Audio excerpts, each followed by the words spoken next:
And hello, everyone. I am Angelo Robles. Welcome to my LinkedIn and other platforms live and to, I guess, my Angelo Robles podcast. I don't talk about that enough because the world has become so visual, but I still maintain an Apple and I needs to be a little more updated. But those of you that are a little more old school with that, I'm still up, including on iHeart, on those traditional platforms. As many of you know, I am now under my brand of Angelo Robles Holdings in the great business state of Wyoming.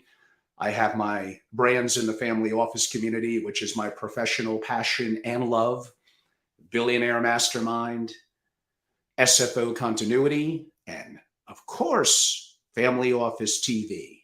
So it's really an exciting time for me. I know lately, the last couple of weeks, I've been extra active, especially on the lives, both wanting to give back to the community and get a little bit of brand awareness since I sold my positions in FOA, Family Office Association, kind of recharged the batteries, traveled and learned, and have so much to share over the last 4 to 5 months since that happened, getting a little bit of brand awareness and being more out there.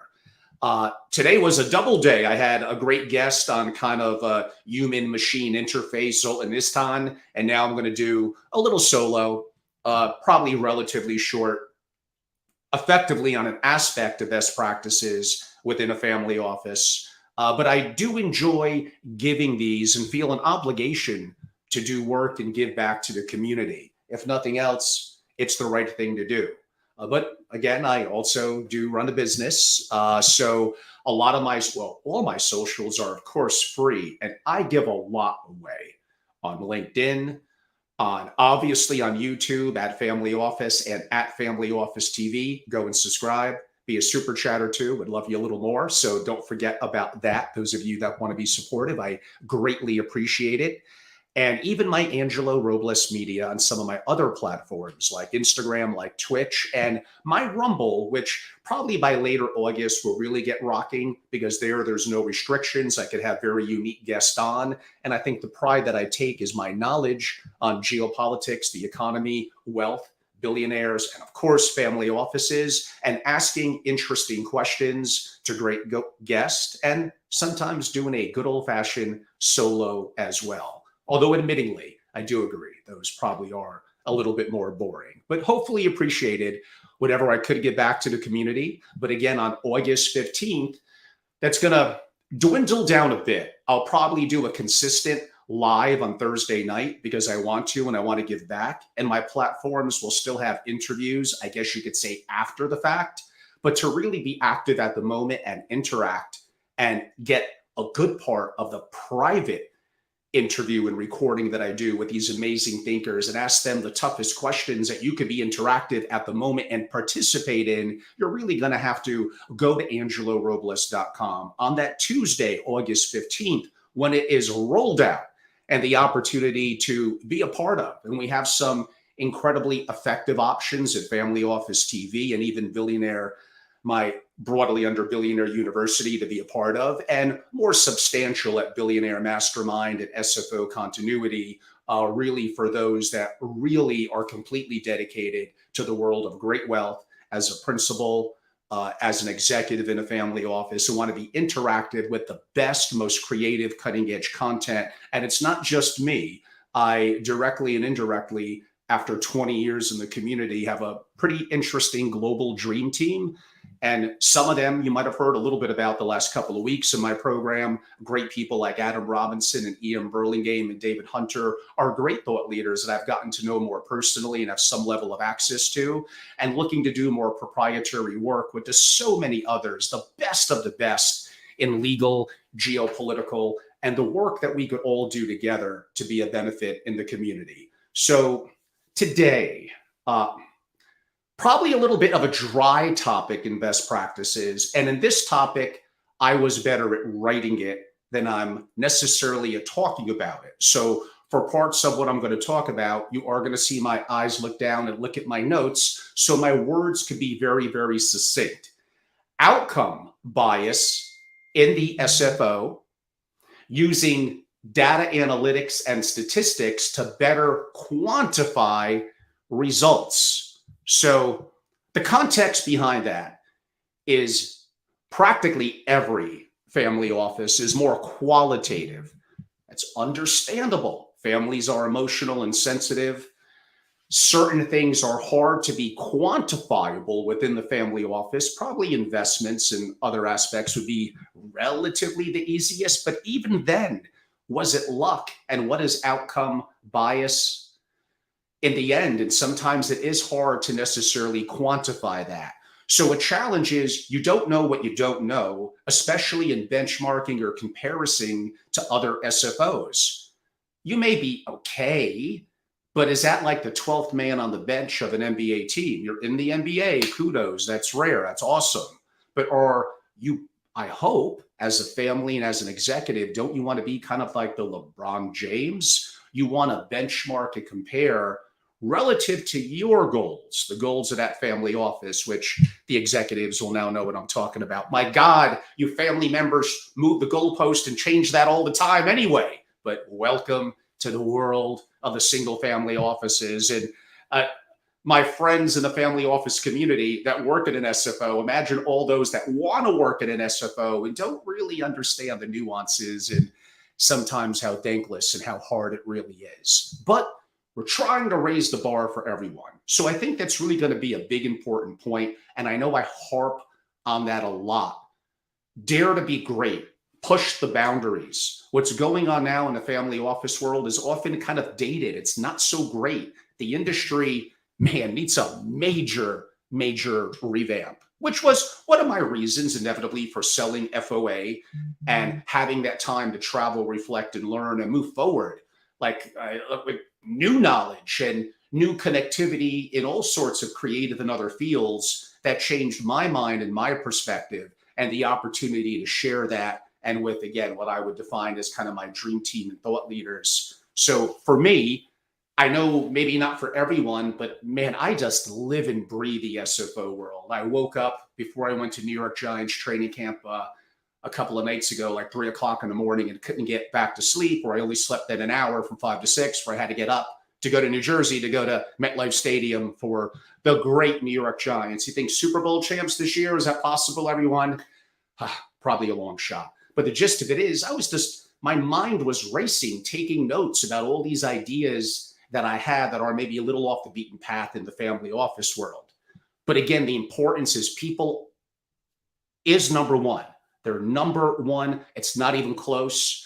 I will be talking about systems in a future version of this because I have some important comments on that. And absolutely technology, especially after that recent interview with Zoltan and all that I'm learning and interactive in that community, besides this data and aggregation and even some of the things we're talking about today, which are going to be technology driven, but the impact of AI and quantum and other things that are upcoming in the community. This is not a time to rest on your laurels. If you're an SFO executive who's doing that or want to be in this community, it's not going to work.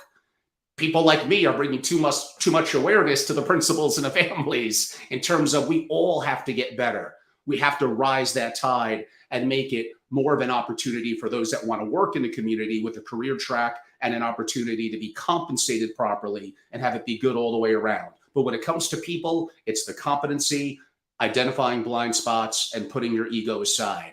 All things you've heard before, Ray Dalio being a great person who talks about it. You could get better. It's not just raw IQ horsepower. Also, you may know people that have incredibly great raw IQ horsepower that could help on problem solving and critical thinking.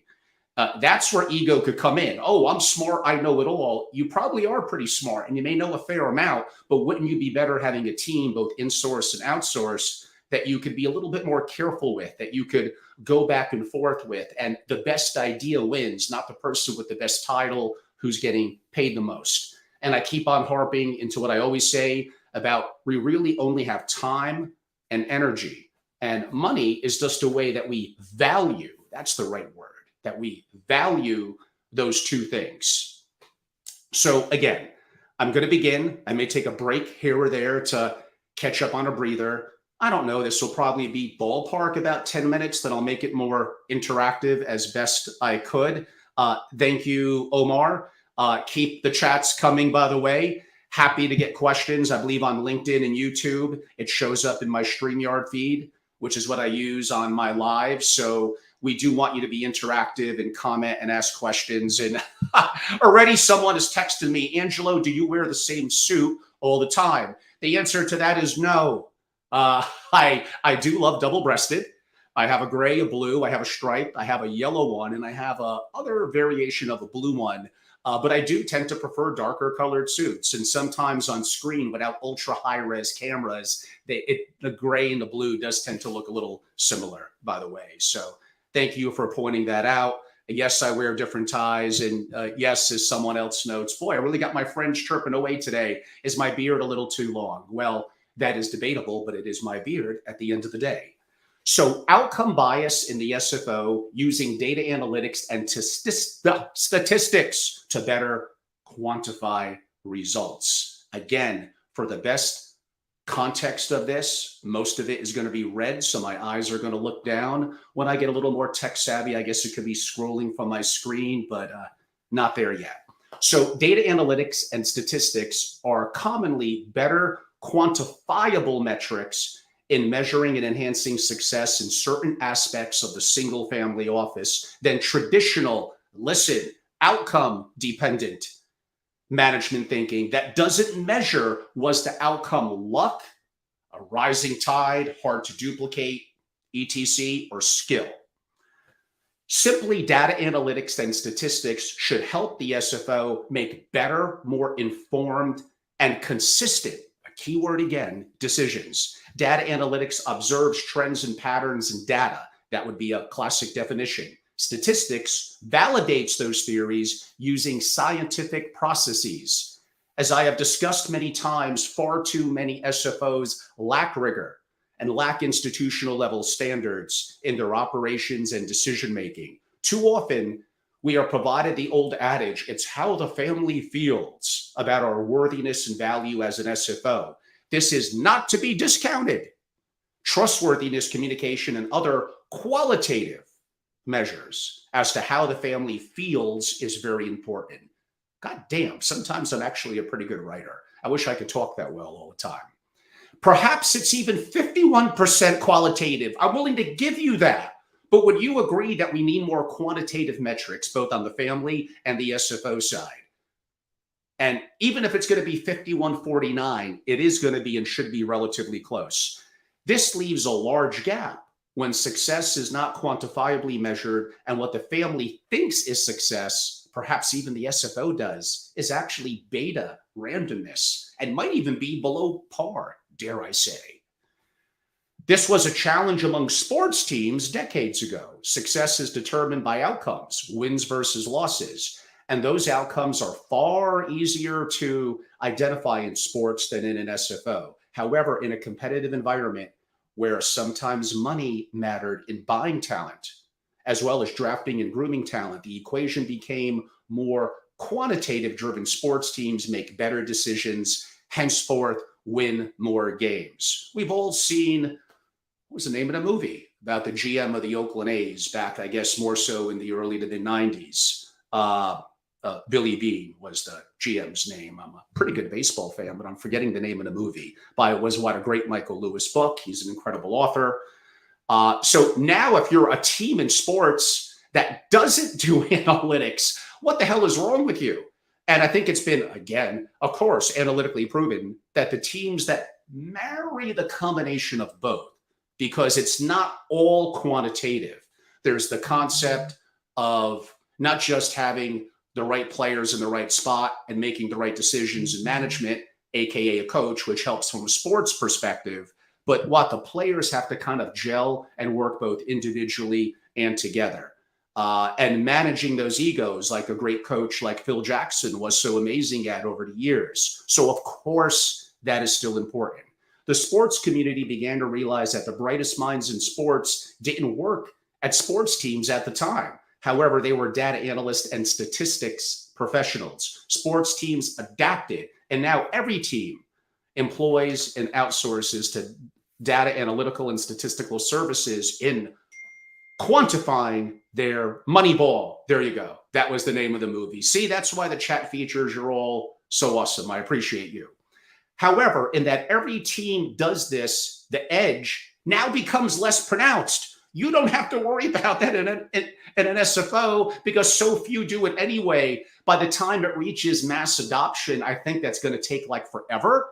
So if you're able to make these choices and bring some of these both inside the SFO and outsource. Now, I know what you may be saying, and I try to be empathetic to the SFO executive as best I could. I gave you guys a couple of good points a couple of minutes ago, or where I sided with you, I guess you could say, is that, suppose the spotlight becomes so strong, I'm held to a high standard, and maybe we are just average by quantifiable standards. Maybe the family is okay with that relative to the perception of their goals on things like investments or other metrics that may be easier to measure, but coupled with qualitative metrics and simply how do they feel about you absolutely is important and is going to matter. And any family that tries to make it too quantifiable on your behalf, Mr. or Mrs. SFO executive, I will argue with them to benefit you from that perspective. But just don't be 100% qualitative.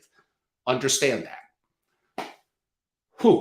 Should SFOs go out, rush and hire PhDs in physics and expertise in data analytics and statistics? Well, not necessarily. But an important factor in successful SFOs is hiring or outsourcing, like I said, different talent, perhaps polymath talent. You got to diversify your skill set as well, who are historically haven't really worked in an SFO, but making the SFO more rigorous and institutional, shines more light on measuring the outcomes achieved. Listen to that again, the outcomes achieved and the reasons for it. You become better as an SFO executive, not worse. If you want to be an SFO executive, I'm sorry, this is not a 9-to-5 job. What is a 9-to-5 job anymore? But especially this. Competency of the people in the SFO is paramount, as is identifying blind spots and moving ego aside, learning and adapting. Analogy, I guess. Excellent poker players and other professional gamblers innately and through learning and practice understand this very well. There is randomness involved in investing, particularly short term. Overall, success in many endeavors, including measuring success in the SFO. Sports can be a difficult analogy relative to SFOs because there really is not a great comparison to a single family office. And in sports, I'll also argue lower scoring sports like soccer comparative to, say, basketball do make analytical analysis and statistics more difficult. More randomness comes into play. Why? There are simply fewer goals scored in a soccer game. God, soccer sometimes can be very boring. But the World Cups, male and female, I do like. But as an American, it's not going to replace American football, basketball, baseball, or even hockey to me. But that's just me. You have your own choice. One of the statistics an excellent sports gambler trusts a lot is in soccer. Well, I guess it could apply to others too, is goal difference. It's the difference between the number of goals the team scores versus the number of goals an opponent scores. It's a reliable indicator for a team's strength. I'm teaching you all these insider Vegas and gambler secrets now in grading teams. Another statistic a gambler trusts is something called shot differential. The difference between the number of shots a team produces versus the number of shots the opponent produces. It's statistically very well documented in soccer, that the best teams over time produce more shots than the worst teams. Are there measures that such a professional insource or outsourced can create within an SFO to better quantify results and help make the SFO better at decisions consistently? The assumption, listen up, the assumption is that good results are always the consequences of good decisions and superior performance. Baloney. Sometimes yes, sometimes not. And that is, back to the title, the first part of it, outcome bias. Families and executives and advisors think about this more thoroughly. I get it. Qualitative measures are important. Like I said, I'm down with you. I agree. But we got to become more data driven, more quantitative. And yes, this is going to shine some more of a spotlight, and that's okay. The cream will rise to the top, and either you'll get better or you won't, and the family may make a decision to replace you. That is a possibility. This is a very competitive environment. Welcome. SFOs, yes, are more complex in performing or measuring quantifiable measurements, but they're absolutely subject to outcome bias. Success turns luck into genius. When we are successful, we don't ask tough questions. Investors know that. Family offices hear that again. When we are successful, we don't ask tough questions. We tend to be blinded by outcome bias. We expect results to continue automatically. We don't dig into them and ask what was actually the underlying reason for the success. How many SFOs do you think confuse good leadership with good market conditions? A lot. The gist of basically what I'm saying is we have way more room to go for improvement. Things do have to become more quantifiable. Is it somewhat uncomfortable? Sure. But we're not going to roll back the clock. There's more and more technologies out there. There's more awareness to what I'm talking about. Look at the advancements in AI. What do you think this is going to, and right now the Chat GPT and BART and some of that, it's really more large language models, but we are on the cusp within 2 to 4 years of this getting way, way, way better. This is going to be a paradigm shift in society with family offices included and jobs. I am just trying to help you. We have to get better, including me and what I do. I didn't do such a good job in my latter year at Family Office Association, and I spoke about that in certain posts and things that I've done. I lacked humility. Some of the things I talk about moving ego aside and blind spots, I fell victim to that. After some level of success, it's natural for us to feel that way. We are human after all. But just realize that we need to do better, because it's going to get more and more competitive out there. Resist the human tendency to assume that good outcome means that someone acted brilliantly. Hear that one again. Resist the human tendency to assume that good outcomes mean that someone acted brilliantly. A good gambler treats success with the same skepticism as they treat failure. And this is why successful organizations should do that too. If you want to stay relevant, they should be asking themselves the questions of a great gambler. Are you ready? Why were we actually successful? How do we separate luck from skill? Investing is the most obvious in an SFO, and that quantifiable metrics using data analytics and statistics will help to quantify results and make better decisions. In other words, beta versus alpha, alpha in the way of meaning skill. Of course, it's more complex than gross investment returns. What are the risks we are taking to achieve those returns? And how could that be measured? And areas like liquidity, net of taxes, time horizon, etc.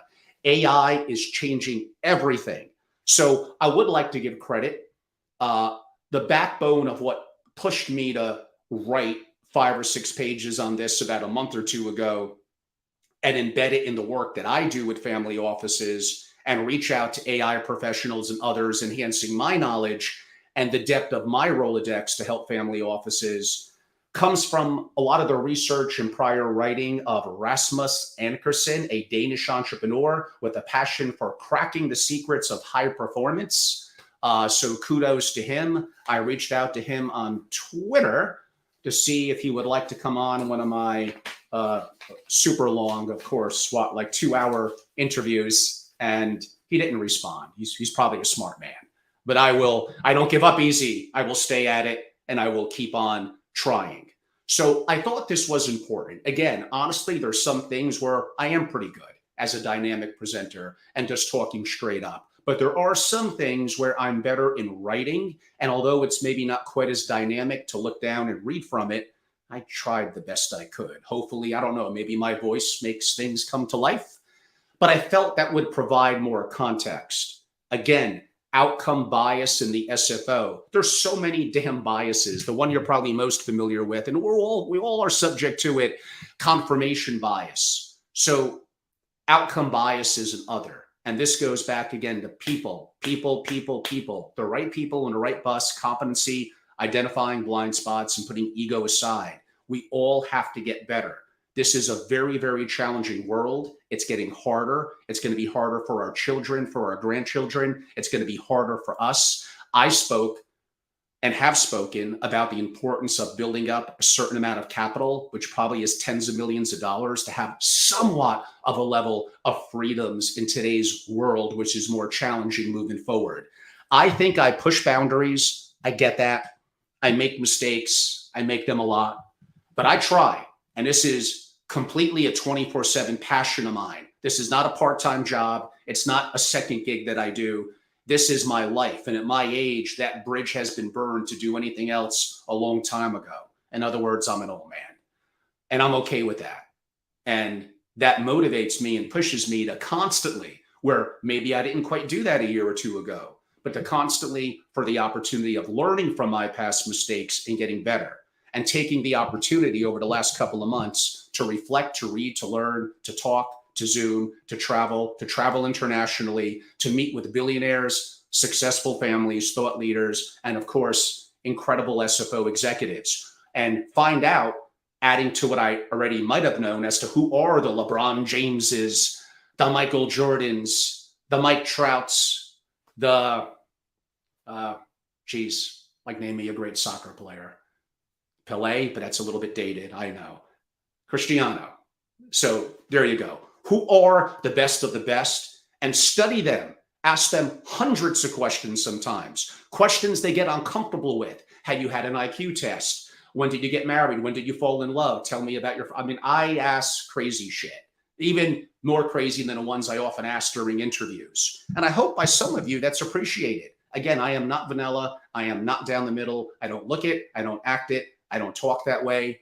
And I know I'm going to bifurcate some of the audience. Maybe some will love, some will hate, and maybe not too much in the middle. You just kind of drop out.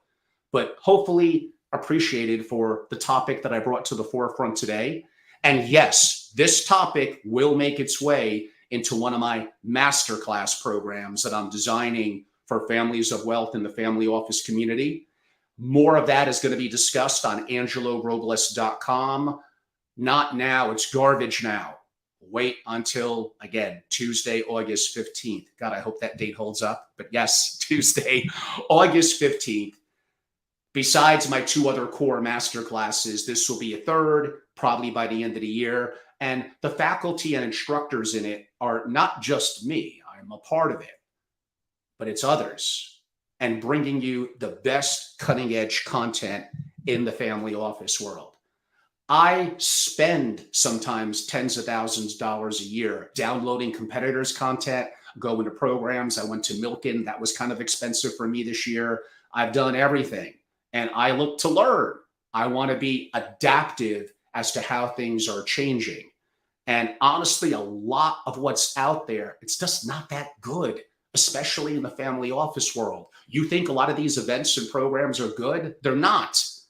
When you have a lot of service providers who are paying and vendors running around, how the hell is it going to be good? And I was a part of that as well. I get it. Hopefully I did it a little better than average, but that's not going to be a model for me to be interested in moving forward. And if that rankled some people, that rankled some people. I want you either on my boat or get off it. There's really not too much of in between.